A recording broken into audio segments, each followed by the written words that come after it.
हम अपनी जान के दुश्मन को अपनी जान कहते हैं। हम अपनी जान के दुश्मन को अपनी जान कहते हैं। मोहब्बत की इसी माटी को हिंदुस्तान कहते हैं। मोहब्बत की इसी माटी को हिंदुस्तान कहते हैं। जो दुनिया में सुनाई दे उसे कहते हैं खामोशी।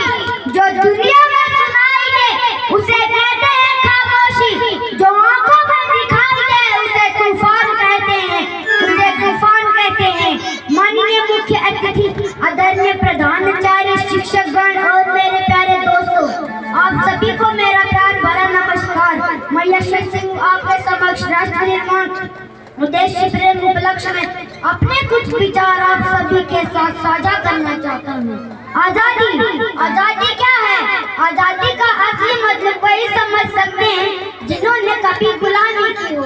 हम सौभाग्यशाली हैं जो हमने स्वतंत्र भारत में जन्म लिया है। यूं तो आजादी की लू 1857 में ही जल चुकी थी, जो 1947 में हमारे देश को आजाद कराई। प्राचीन मध्यकालीन और वर्तमान भारत के उदाहरण में यह स्पष्ट करना चाहूंगा।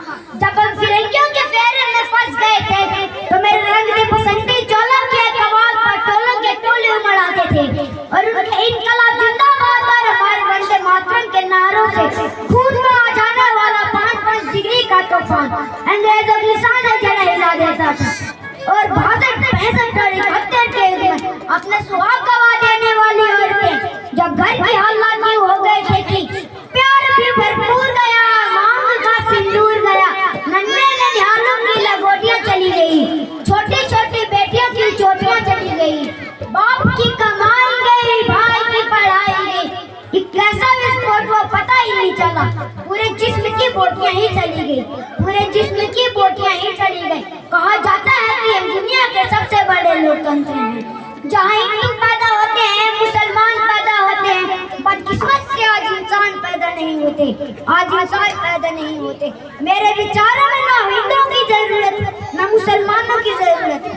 राष्ट्र निर्माण के लिए एक सच्चे इंसान की जरूरत है, एक सच्चे इंसान की जरूरत है।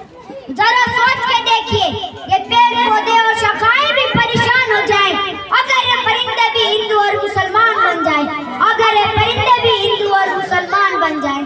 और अब मैं सैल्यूट करना चाहूंगा सरहद पर दिन रात हमारी रक्षा के लिए खड़े हर उस जवान को, इस देश के पुलिस प्रशासन और किसान को और हर उस व्यक्ति को जो अपना काम पूरी मेहनत लगन और ईमानदारी से करता हो, जिनके बिना राष्ट्र निर्माण की कल्पना करना भी असंभव लगता हो। और अब इस मंच पर मैं भारत का बेटा यह ऐलान करता हूँ कि हमारे देश का राष्ट्र निर्माण तब संभव होगा जब हम सब मिलकर ये प्रयास करेंगे, क्योंकि हमारी जिम्मेदारी अपने देश को आगे ले जाने की, अपने राज्य को आगे ले जाने की।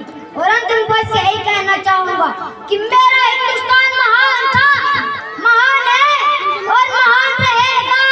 कि मेरा हिंदुस्तान महान था, महान है और महान रहेगा।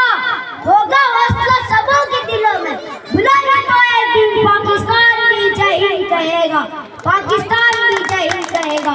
अरे पाकिस्तान भी क्यों, सारा जहां कहेगा, क्योंकि सारे जहां से अच्छा हिंदुस्तान हमारा। हम बुलबुले हैं इसके, ये गुलसिता हमारा। जय हिंद, जय भारत, जय जवान, जय किसान।